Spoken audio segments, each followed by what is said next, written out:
About 1,500 of those mothballs found along the beach by volunteers over the course of a 2-day period. It was back at the end of April.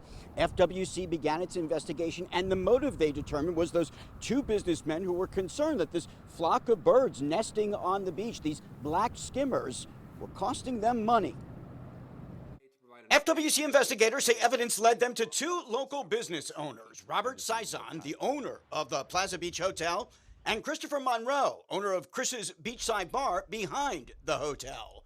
Both are charged with felony commercial littering for economic gain and a misdemeanor count of attempting to take a state-imperiled species through harassment. We got that first lead of an individual that had purchased a large quantity of mothballs around the date of the event occurring, and that started this whole process. Investigators say surveillance video, a Walmart purchase record of $60 worth of mothballs, search warrants, and cell phone location data all pointed to the suspects. Warrants were obtained for cell phone information that placed Mr. Cizon on the beach both nights the mothballs appeared. Incriminating text messages between Mr. Cizon and a second individual indicated they did not want the birds nesting behind the hotel, and they were going to do something to prevent that from happening.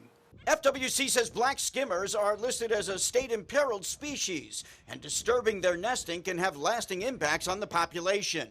Investigators say one text message helped establish what they believe was the motive here: the colony thick enough to block beach access to and from the hotel. One of the text messages specifically, and I'll read it verbatim, said, quote, "Why didn't you tell me? We lose $25,000 to $50,000. And that's in reference to these birds being on the beach and the commercial or at least perceived economic loss.